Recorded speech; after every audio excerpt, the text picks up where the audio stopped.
வணக்கம். ஆன்மா ஒளிரட்டும், வளரட்டும். இறைக்கு இறைவனுக்கு மத வேண்டியதில்லை.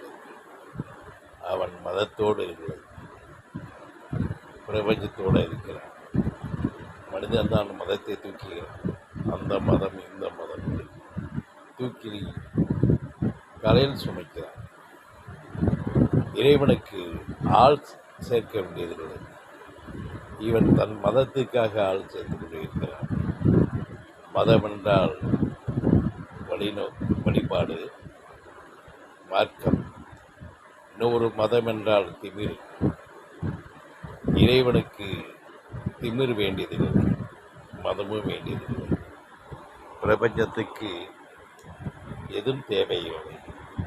மன ஐக்கியப்பாடு மட்டும் போதும். ஒவ்வொருத்தனும் தனித்தனியாக தன்னிலையாக இறைவனை நேசிக்கலாம். கூட்டாக சேர்ந்து ஆள் பிடித்து ஆள் சேர்த்து இறைவனுக்காக ஆள் சேர்க்க வேண்டியதில்லை. இது சில சமயம் இன்னமும் ஆள் சேர்த்து ஒரு இறை வழிபாட்டுக்கு ஆள் சேர்க்க வேண்டிய நிலையில் இன்னமும் செயல்பட்டு கொண்டு இருக்கிறார்கள். வேண்டியதில்லை. இறைவனுக்கு நீ ஆள் சேர்க்கிறாயா? பிரபஞ்சத்துக்கு நீ ஆள் சேர்க்கிறாயா? நீயே ஒரு வந்தோட்டி. இறைன்னு ஒன்று இருக்கும்போது இறை தீ, அந்த தீயை தூக்கி நீ சுமக்க முடியுமா? இறை போட்டத்தை நீ சுமந்து வருவா? சிந்தித்து பார்த்தால் இந்த மதங்கிறது ஒன்றுமே இல்லை. மதத்தை கடக்க வேண்டும். மதங்கிற ஒரு திமிழ் பிடித்த ஒரு கூட்டம், ஒரு செயல் வடிவம். அதை கடந்து நின்றாதான் நீ இறையை உணர முடியும்.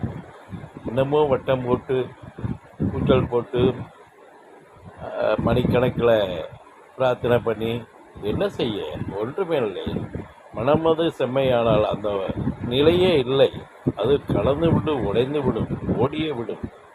இது சும்மா அது இன்னமும் அது ஒரு வட்டத்தில் இருந்துக்கிட்டே குதிச்சுட்டு கிடக்கிறது. அந்த வட்டமே வேண்டியதில்லைன்னு சொல்லும் போது இந்த கூக்குரல் எதுக்கு? கும்மாளம் எதுக்கு? தேவையற்றது. அமைதியான முறையில் மௌனமாக இருந்த இறைவனை தேடிக்கொண்டு இருப்பதால், இறைவனோடு தேடிக்கொண்டு இருப்பதை விட இறைவனோடு இறையாக இருப்பதுதான் ஒரு நல்ல உயர்ந்த வழிபாட்டுக்குரியது. இது மதம்ங்கிறது திமிரை கடக்க வேண்டும். நிச்சயமாக